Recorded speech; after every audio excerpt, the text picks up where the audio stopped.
You love podcasts, the stories, the laughs, the unexpected turns. But when this episode ends, the silence starts. Not anymore. Audiobooks.com turns that silence into your next great adventure. With over 450,000 titles, from bestsellers to hidden gems, your love for listening just found its new best friend. And because you already know the joy of audio, we're giving you 3 free audiobooks to start your journey. Imagine your favorite podcast, now with unlimited episodes. That's audiobooks.com. Keep the story going. Sign up for your free trial at audiobooks.com/podcastfree today. Because for podcast lovers like you, the end of an episode is just the beginning. That's audiobooks.com/podcastfree. Hey, Billy, why don't we tell them what we're about, man? So we're here to welcome you to the Madhouse Chronicles. It's a talk show with myself, Billy Morrison. And me, Ozzy Osbourne. This man, Prince of Darkness. And we watch and react to the maddest internet clips. What do we discuss, Ozzy? Drugs, rock and roll, aliens, all that kind of shit. Drugs, rock and roll, aliens, and all that kinds of shit. Come and join Ozzy and myself. Visit osbornemediahouse.com to get special access to... Come on! What do you say? Do you think it's the wildest show on the internet? Oh.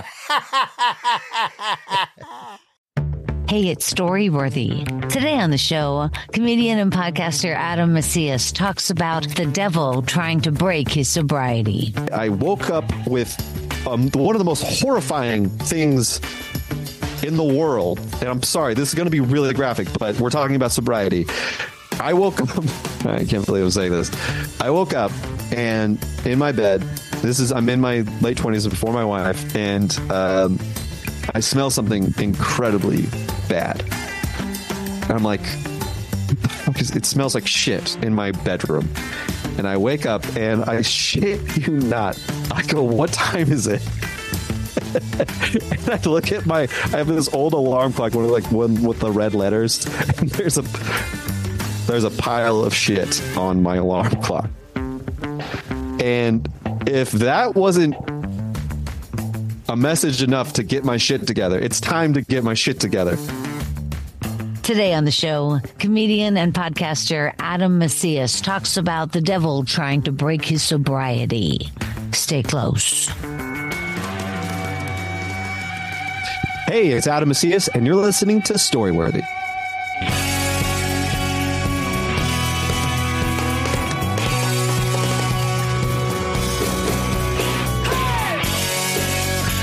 Welcome to Storyworthy. My name is Christine Blackburn, and I'm coming to you from Los Angeles, California. Whether you're a longtime fan of the show of over 14 years, or you're a brand new listener, welcome to Storyworthy. Now, I hope you guys enjoyed the story last week by comedian and actress Emily James. Emily told a story, and I know it involved her 2 little boys, but I could be wrong. The point is, she's a great girl. I'm not even looking at you, Adam, so quit laughing. I've got a guest here who's making me laugh. Do you ever have that moment when you can't stop laughing? See, I told you. Anyway, Emily James is a really nice girl, great person, and you should listen to last week's show, but not today. Stay with me now because I'm here with comedian Adam Macias, and I just met him. I haven't known him before. He is a comedian, and today he brings forth the story, The Devil Tricked Me to End My Sobriety. Okay, now we got a story. I'm very anxious to hear this story. Yes. I'm almost 11 months sober. So oh, congrats. Thank you. Kind of new to me as well. All right. So we're talking right after St. Patty's Day. You're like, you did a big bender after St. Patty's Day last year. My date is June 22nd was the date. Oh, nice. Mine's June 28th. Oh, wow. Yeah, the day after my birthday. Oh, interesting. I wonder if the horoscopes have anything to do with your sobriety birthday, as it were. So you're a Cancer. You're sobriety Cancer. I have no idea. I'm not positive, but it's just interesting. And June 22nd. And, it usually is something definitive that makes somebody stop drinking. And I'm sure if you ended your sobriety, I'm sure that was definitive too. So I'm really anxious to hear this story. Yes. You know what's most important to me now that I haven't had any alcohol in almost a year, is that it doesn't matter how you get to the point that you stop drinking. It just matters that you get there. Totally. I mean, that's probably agreed. I definitely by would agree. right? First off, want to say, big fan of the show. Thank you so much. You're this so has been sweet, Adam. already Thank such you. a wonderful ride, talking to you and getting to know you before the show and stuff. So I'm a big fan. Just to your point, I've had in my sobriety, I would say all of my 20s was just like, hey, you should stop. Hey, you should stop. And it took me a long time to get to it. And it was just like, yeah, I'm just tired of this. And we can get into that later. But yeah, it's usually just like, and I've heard that from a lot of friends of like who've been sober, went on a road trip, did a bunch of drugs. And I was like, hey, that's a good idea. Wow. And then it took something else way like different to change him. So it happens. Wow, that's so interesting. So he survived that incident though? Yeah, he did. He survived. He's doing great. Wonderful dad. Shout out to Justin. Wow. He's an amazing person. That's amazing. Yeah. That does sound like it's out of the ordinary to have such an extreme situation, that you're in a coma. Because I just like my own story, just briefly, is just that, I drank too much one night and the next day I was sick. But this time I was sick for like 3 days. And it occurred to me, hey, wait a minute. I shouldn't be, you know what I mean? Like for some reason over the years, I remembered being that sick in the past, but I always brushed it off as, don't laugh at me. I always brushed it off as I have a gastrointestinal issue or something. I would say like I would say I think I have a gastrointestinal issue. Like somehow I didn't connect it. Yeah. You were like lactose intolerant, but for scotch. That's what you were like. And that time, that's called an alcohol intolerance. And that time it affected me. And, I woke up that morning, it was a Thursday morning. I woke up and I was so violently ill. And so that afternoon, I couldn't do two things. I couldn't pick up my kid from school. And I couldn't teach a class that night that I usually teach once a week. Yes. And so all of a sudden it was like, boom, boom, this is a bad idea. So I stopped. It was pretty abrupt for me. And that idea has kept me that I'll never let myself get like that again. You know what I mean? Like that. Totally. 100%. That one 100%. memory. But in addition, honestly, I drank for 40 years. And I'm not even thirsty anymore, Adam, honestly. You're not thirsty anymore. I love it. Yeah, no, I've definitely had a lot of the same experiences of like, just waking up and be like, there's something not cute about a person over 35 that's just like, oh, don't talk to me. I fucking drink too much. Waking up in a deep sweat in your 35 is a little less understandable or any older than you're like 21, where it's like, I don't know, you see enough shows like Entourage or something like that, and it's like, oh yeah, that was, or like American Pie. It's like, yeah, dude, they're living their lives. Whereas 35 is like, dude, you should reevaluate your life. Reevaluate the choices. Yeah, but it's so personal, and I really do think advertisers have a hold on us. Basically as soon as we're born, people put little onesies on that say something about, drinking and I don't know, it's just so stupid. And it's like so in the vernacular. Daddy's little alcoholic. We got little onesies and stuff like that. Yeah. You walk in the grocery store and that's like the first thing in the middle of the store. The most point of purchase place is alcohol. Oh yeah. Yeah. It's just so in our thinking. As I don't know if it's just, I don't think it's just Americans, but it's just a different, I don't know, because they say like Russians are all alcoholics and, I'm not sure. You ever meet a British person? Exactly. You know what? The British people, they're all alcoholics. I'm sorry if there's any British listeners, but I love you all. You drink way too much. On my show, accent. Love the accent. Very charming. Boy, you're a bunch of charming. I think you have to have a charming accent to be as drunk as you are, just to be tolerable. I think. I think. No. on my show, we talk to a lot of random strangers, and the amount of alcoholics I've talked to from across the pond, when they say they're alcoholics, those are extreme cases of alcoholism. That I'm like, oh, okay, this is a whole other level. Then well, and then they get cirrhosis of the liver, and it's just too late. It's too late. Anyway, I'm anxious to hear your story about how the devil tricked you to end your sobriety. Yes. And, but before we get to that, I want to talk about, you have a podcast called That Was Wild. And I kind of think it speaks for itself. Basically, it's storytelling, similar to my show, but these are all wild stories, right? Yes. Wild stories. Anything crazy that's ever happened to you, from wild parties to alien encounters, all that good stuff. Don't you think? I'm just saying, like, over the years, I've heard a lot of stories. And sometimes when people talk about like how many drugs they did, or we were so high, or we were so drunk, I get tired of that sometimes, if that's included. I'm not saying it's always included, but you ever find that where it's just like, yeah, but I'm not like, I'm not high now, so maybe I don't appreciate it. I don't know. No, that's how I know it has to be truly crazy when I hear a wild, like drug stories. We actually don't do that many drug stories. It's more of I almost died, or I almost drowned in a stream, or I was being chased by cops, or I discovered a mysterious thing. And, very rarely do we talk about, I was fucked up and I did this. That's good. Ironically, that is what I'm going to talk about today, but that's only because it's truly insane.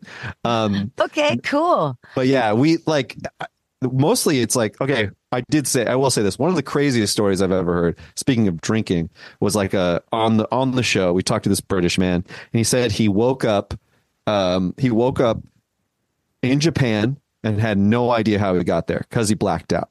And I'm like, okay, yes, that's something we can talk about, because, I was just at a party and I drank a bunch of beers. It's like, sure. But like, it's more about how you got there and what you do after. That's really funny. Yeah. I teach a storytelling class over at Flappers University. Oh, lovely. FU. Anyway, and she just gave a thumbs up for anybody that's not watching. She just gave a little. One of my writing prompts is always like, a moment that changed your life. Like, in other words, when you're thinking about writing about something, it has to be something that was obviously memorable. And sometimes a prompt might be, a moment you realized somebody was lying, or the moment you fell in love, or the moment you knew you were making a bad choice, or whatever. So, when you say the show is called That Was Wild, people are going to bring pretty damn good stories. Yes. As will I. Yes. I hope. Well, that's a little tease. Maybe your intrepid host might be on a show very soon. When I say maybe, definitely. She will definitely be on the show very soon, and I can't wait for that. Fun. Yeah. That'll be fun. All right. But before we get to your story, I wanted to remind everybody to please check out My Life in 3 Songs, mylifein3songs.com. Check it out. I've interviewed now over 55 comedians about the 3 songs in their life that have impacted them. Not necessarily their favorite songs, but songs that have made an impact, and really tell you who the comedian is and how they grew up. It's pretty darn interesting, and I'm super proud of it. So again, My Life in 3 Songs. It's over there on Spotify, or just check it out at the website, mylifein3songs.com. And of course, head over to storyworthypodcast.com, and there you will find a link to get you tickets for Story Smash, the storytelling game show. Story Smash is back at the Lyric Hyperion on Saturday, June 15th. The show's at 7:30, and Danny Zucker is back, and Blank Patch, and we are going to have a blast. So please head over to storyworthypodcast.com or storysmashshow.com. Why don't you just go to every flipping website you can find? How about that? Do it. That. Go type in Christine Blackburn and follow everything. Do all of that. Yeah, please do. Please do. Why don't you just put your head against your listening device, and I'll send it in to you. But anyway, we do have fun playing Story Smash. So if you're in LA, you got to come by. Yeah. All right, you guys. He's here right now. You hear him talking, Adam Macias. And you are a comedian and an award-winning producer and popular content creator. I love how that's a word now. Like that is a noun. I know. What do you do? Content creator. Yeah. It's it's one of those things. Boy, would I enjoy saying like I'm an actor on a famous TV show or a writer for a movie. I make dick jokes on the internet. Is ringing? Does that count? It is content creator. I mean, it's crazy because it's like, you probably have never seen me, which is totally fine, but I have tens of millions of views online for little like headline jokes. I just do headline, just like here's a headline, just like a Jimmy Fallon. Here's a punchline, and it gets memeified through the internet, and fun. Yet I can just walk down the street and I've never been noticed. Boy, would I wish to be noticed. Just be like, hey, you did that joke about anal sex, right? You did that joke. I'm like, because everybody's inside on their computer or their phone. Yeah. But so that's called the Daily Misinformer, right? The Daily Misinformer. Yes, I co-created Daily Misinformer. I am now just focusing on my own content, but it's still viral and all that stuff. And so who did you create that with? I co-created it with some buddies of mine from UCB, and we're all improvisers and sketch comedians, and kind of came out of 2020, that time where activism was a thing, and I've always been an avid news reader. I'm actually a news podcast producer, so I'm like really into news, and I've always been a fan of the Daily Show, and I just kind of decided to create this live streaming kind of Daily Show satire, like romp to Colbert Report, and it kind of morphed into this TikTok channel. That first time we hit 1 million views was just like amazing. And it just friends of mine. So we created with Paul Heredia, Ezra Parter, Andres Parada, Kristen Scatton, and just like a plethora of really funny people that are currently in the LA comedy scene. And we just kind of shared all those wins together. And I was there for about 3 years. I kind of helped produce it and all that good stuff. And it was just like a crazy ride of like, whoa, like things are happening. And that is so fun. Yeah. So can we see the Daily Misinformer now on YouTube or anything on YouTube? Yeah. Feel free to check them out. They're still rocking and rolling. Daily Misinformer. They're still killing it. That's great, man. Yeah. And I'm more, I've decided to focus more on like my podcast in the last couple of years and do more longer form content, sketches and stuff. And so, but I still do some monologue jokes here and there just to it's fun. Get those chops in and stuff. Yeah, it's just fun. Like exactly. People love that stuff, and it's just why not? Yeah. That's right. And you guys can find out more about the podcast That Was Wild over at thatwaswild.net. And you guys can find Adam over on Instagram at Adam R. Mac, M-A-C. All right, you guys, wherever you are, put your hands together for the very talented Adam Macias. Thank you. Oh my gosh, I'm so excited. I actually, since you teach storytelling, I would love your thoughts, maybe off the pod or on the pod, on the structure of this, because I was trying to figure out where to start. So I'll start here. I'll just kind of start from the beginning. Yeah. So I really love drinking, but I had to quit because I black out too much. And if anyone has ever blacked out, it's the worst because in my opinion, I hate it because blacking out it's like it's all set up in aftermath and it's like no party in between, Every time I blacked out, it's always felt like I invited. You ever invite your friend over, like your friend asked to throw a party at your house? And you're like, I guess, I don't know. Maybe we'll see. And so you set it all up and you're like, okay, we're going to throw this party together. Well, blacking out is like that. But then like your friend comes over and just pushes you in a closet and punches you in the face and you wake up with a headache in the next day. That's what blacking out feels like for me. And you don't know what happened. You have no idea what you wake up. And you're like, everything's a mess. There's a random stranger sleeping in your bed. You're like, why is there piss in my why is there piss in my dishwasher? What's going on? So it's very confusing. And so I've definitely stopped doing that. That was all in my 20s. What made me quit was the last time I blacked out was on my wife's 30th birthday. I blacked out. It was the crazy part about this is that it was a surprise party that I was throwing for her, but I blacked out. So it was a surprise for both of us when we entered into our house. It was one of those things where I woke up the next day. It was our first time blacking out in a long time because this was in 2020. It was the first time I woke up the next day just being, what's going on? And it's like, oh yes, this feeling. Oh boy, it's like that feeling you were mentioning earlier of like, oh gosh, like this is just not cute anymore. Why did I do this?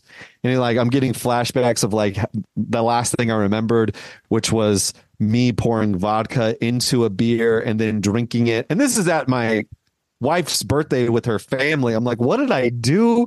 Mm-hmm. Oh my gosh. And I had this unique opportunity to figure out what drunk Adam was like, because I have a security camera in my house. I decided to check it. I don't know why I decided to check it. I partly know why I wanted to see it. I wanted to see if maybe drunk Adam was like maybe super cool. Like, like maybe he was like very suave, like he like moved around like a gazelle and he made everybody laugh. That was not the case. At one point I was just playing in the corner with a balloon for like 30 minutes, just throwing it up in the air. I was so obnoxious. They gave me that balloon to be like, just go over here, just stay away. And I'm a bigger guy. I'm like, I'm over 200 pounds, 6 foot. And just to see me kind of like, I saw people being like afraid of me falling down on them. And I was like, this is just such an ugly thing. And apparently, which this wasn't captured. Well, it was captured. My wife told me this before I watched the security camera because she's like, oh, babe. She told me that I was following her around the party, whispering, I want to eat the shit out of your pussy. But I was drunk. So I was saying like, I want to eat the shit out of your pussy, and probably yelling it, because it's a drunk whisper. Oh, and this is in front of her family, her grandmother, her mom. And, there's a lot of ways I would like her family to know that I'm good to her, but it's not eating the shit out of her pussy. It's not vigorous cunnilingus is not the thing I want her grandmother to be like, oh, I love your husband. I love your husband. I wish it would be like, oh, he's so good with kids. I love your husband. He's such a great dresser. It's like, no, I love your husband because he eats the shit out of your pussy. That's not what I want. It's a good trait, I will say. It's as far as drunk things. But anyways, I just felt so embarrassed and I was like, I'm out. I'm done. So I'm 3 years sober. And a couple Wait, real quick. That was the last night. That was the last time I decided to drink. I was like, I'm done. So what happened then, like that day forward? So I apologized. Well, okay, I will say this. No, I decided to quit drinking, and I decided, you know what? I'm going up to see my family. My mom lives in Napa, where it's like, we have to drink. So I went for my birthday, drank, have a big old, we did it. I have a picture on my Instagram on the last day I drank where my stepdad had bought a gigantic wine bottle, like comically big, to the point where it's like, there's not real alcohol in there. Well, there was. We drank all of it. There's me in a pool, in a floaty, just drunk as shit. But I knew I was going to stop drinking because I knew in order to really do this, I decided to go to a psychiatrist for the real reason why I drink, which is social anxiety. I feel very awkward around people. I like having something in my hand and drinking. I don't have to talk to anybody if I'm chugging alcohol. If I'm doing a beer bong, that's less conversations. Funny thing. So what I did was in between my last drink and that blackout, I saw a psychiatrist, and turns out I was diagnosed with this thing on top of anxiety called intermittent explosive disorder, which is something I don't talk about, mostly because it doesn't sound like an anger problem. It sounds more like a diarrhea problem. Like I have intermittent explosive disorder is really acting up again. Does anybody have any Tums? People don't know. When I first found it, I was like, I don't know. Do I need a punching bag or a bathroom? Which one is that for? I could. So anyway, so I figured that out. I also okay. Go ahead. No, please go ahead. Well, what was that? So intermittent explosive disorder is having an anger issue. I see. And because of anxiety, stress, and you explode. You get angry, you scream. Nothing abusive or anything like that, but I've hit a door a few times, or I just get really angry and it gets so tense.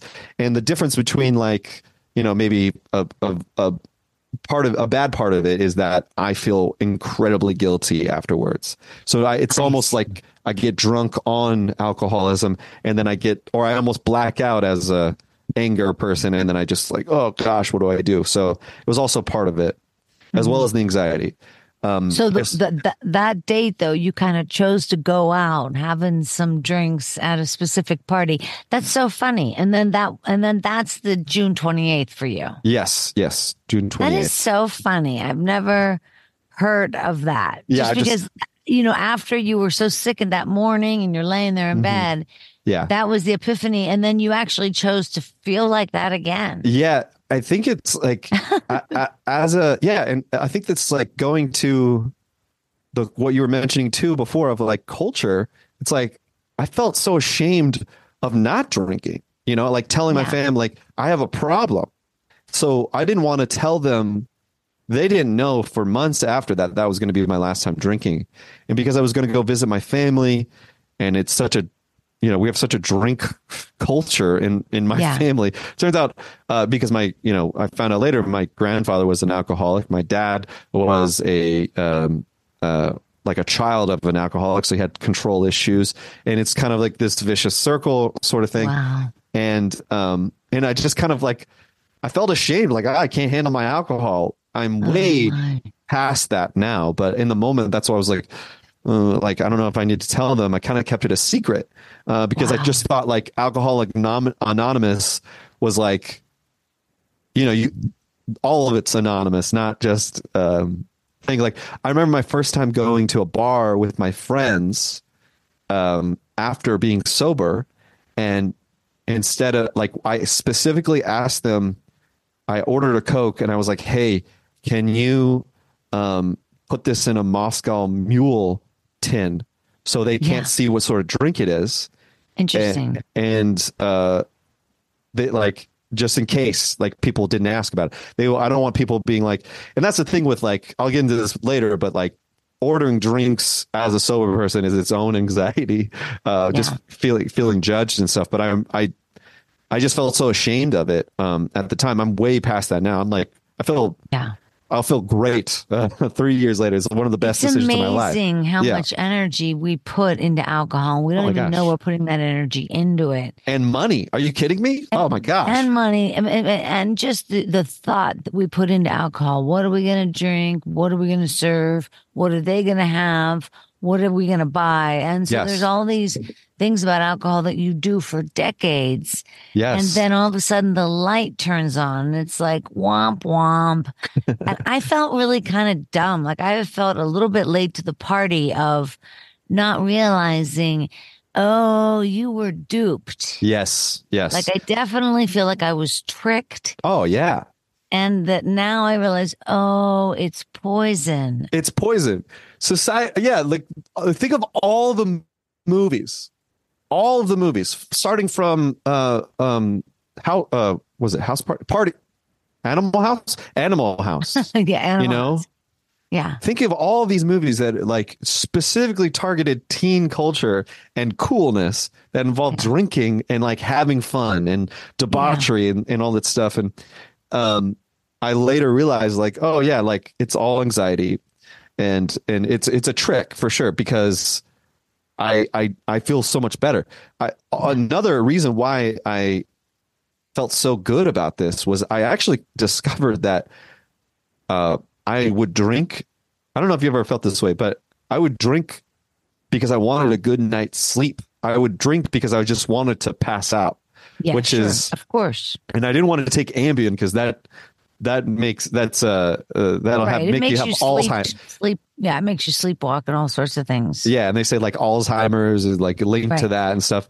I don't know if that's true or not, but that's why I didn't take it. So Yeah. my psychiatrist, on top of just prescribing Zoloft, they prescribed another thing called trazodone, which is a Yeah. anxiety medication that makes you just sleep at night. And it was a game changer for my life Wow. because I also suffer through I have a sleep paralysis. I have like sleep. I have that too. You I have do? sleep Oh my paralysis. gosh. Yeah. It's terrible. It's I've terrifying. had it my whole life. Yeah. Yes, same. It's for anybody that don't know, and I don't know if you talked about it on the show before, but you wake up and you're paralyzed and you're hallucinating that something's in the room with you, and all you want to do is get up, but your body's like, nope, you can't. Yeah. And Yeah, but you're wide awake and very aware. yeah, think of There's like tricks on your mind. the movie scenes of like you're in an operating room and you wake up and they're like operating on you. It's like that, Yeah. but then there's an added layer of like maybe a witch is somewhere in there or a ghost or something Yeah, like that. I don't have the demon thing. Oh no. But I Okay. have the breath thing. Like I can't fucking breathe Oh, because I'm losing my breath. So I'm trying to wake up and it's like that's terrifying. It's Yes. completely terrifying, and I've Oof. had it my whole life. It's dreadful. So anyway, I know what you mean, though. If you take an Ambien or something, that's going to knock that out. Yes. You're just going to sleep. It's so interesting. So then you get on the trazodone and Yes. really evened it out. And it was like, and mind you, I'm, Daily Misinformers kind of rocking and kicking.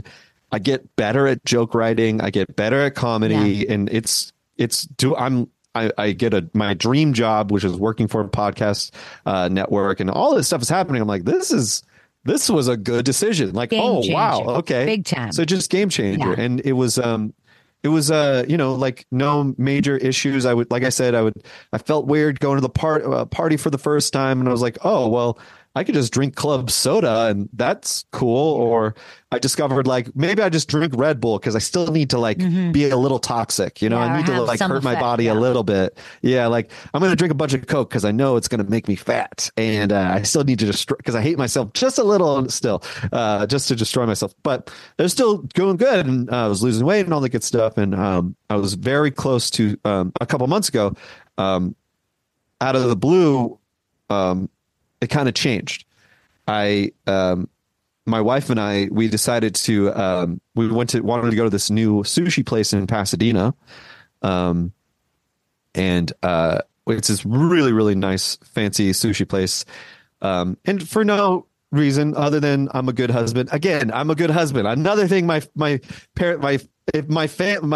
family is listening. Again, we just go on date nights. Please change your opinion about me. So anyways, it's this new place in Pasadena we've never been to. And I walk up we walk down this alley, we walk up these stairs, and it's really dark inside. It's almost like the Bat Cave, but if Batman was like a samurai. Like it's very dark. There's like samurai suits with like behind a glass with like spotlights behind it. It's like very bougie. And I kind of get this weird like, have I been here before sort of thing? Like, this is new though. I know it just opened. I'm like, I'm getting this weird deja vu sort of vibe. And anyways, it's really busy, but I have a reservation. But turns out they lost their reservation and the people feel bad.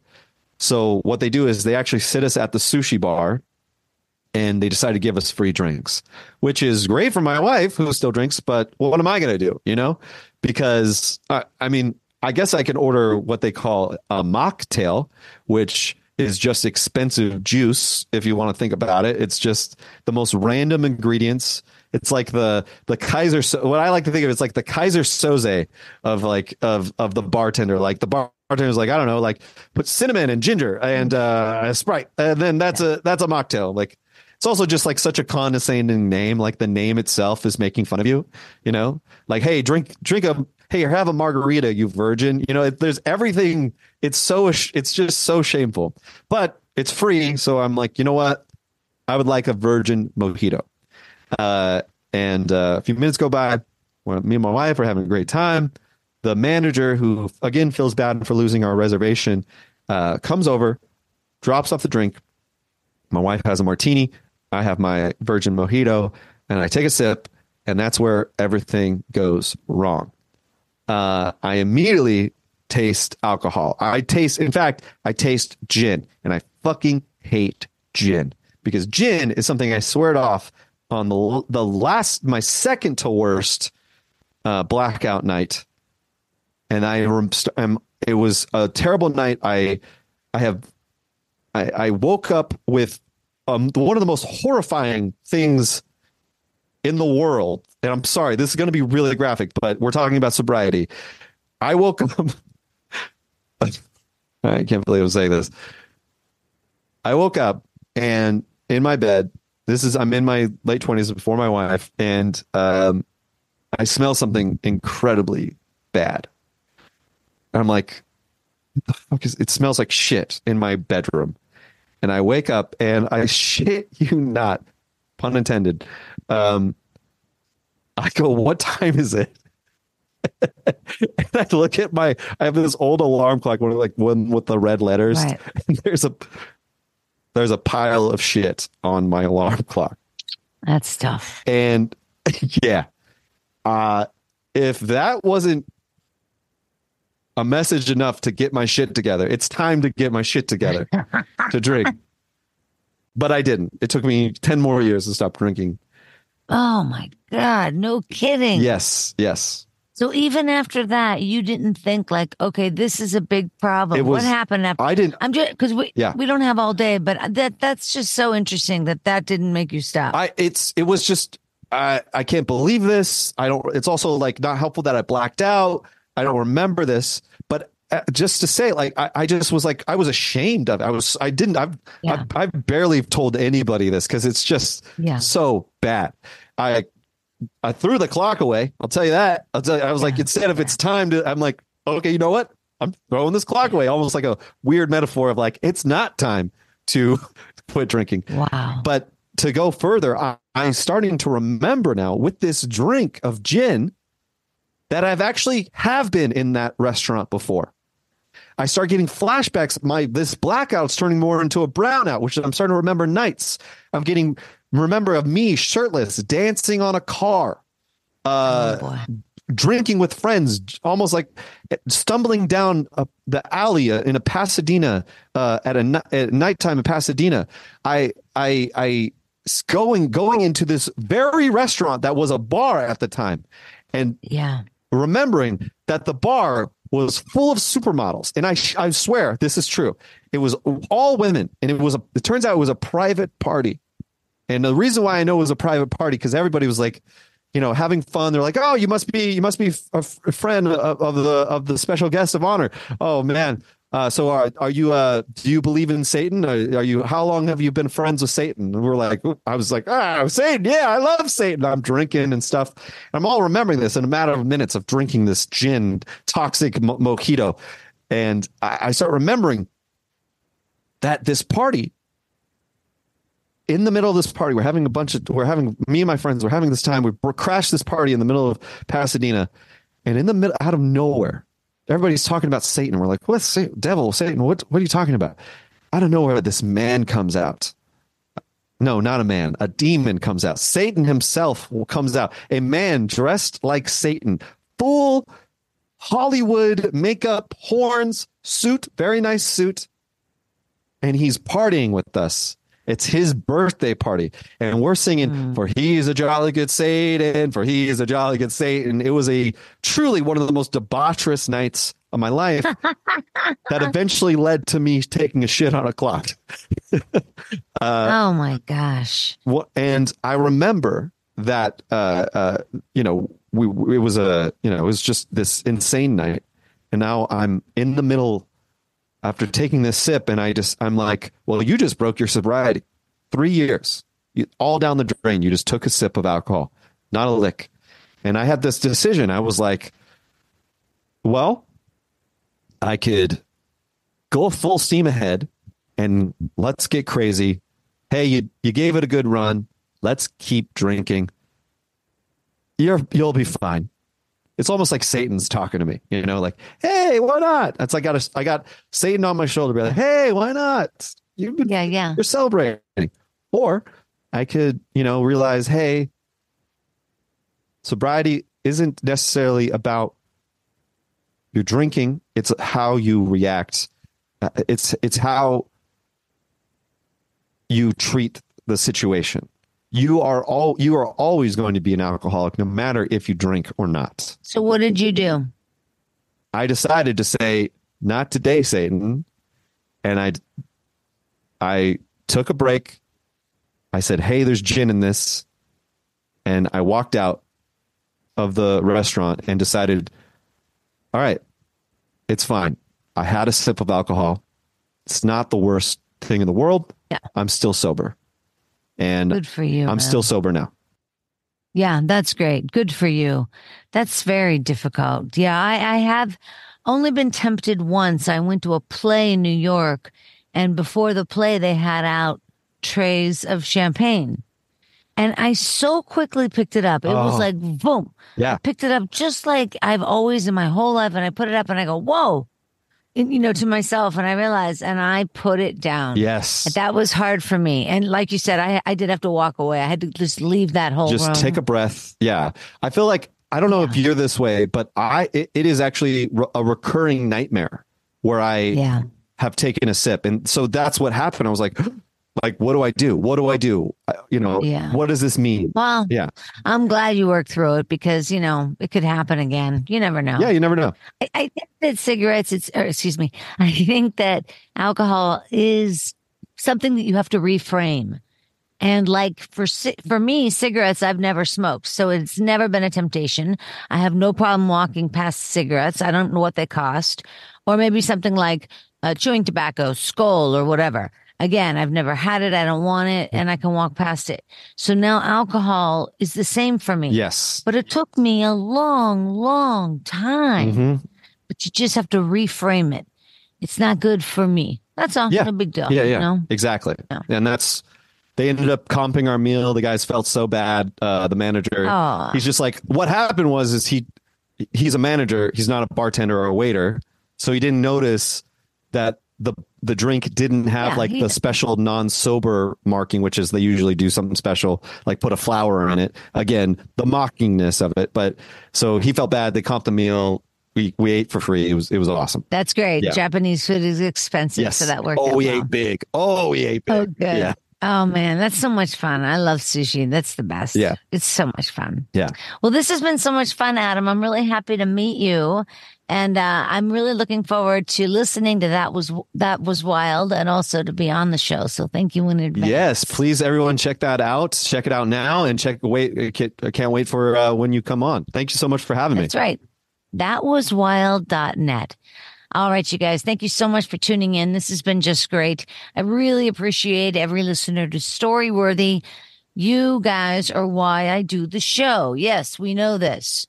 Keep listening. I really appreciate it. If you want to get on my mailing list, head over to storyworthypodcast.com and something jumps out at you and just sign that. And I'll email you like once a month.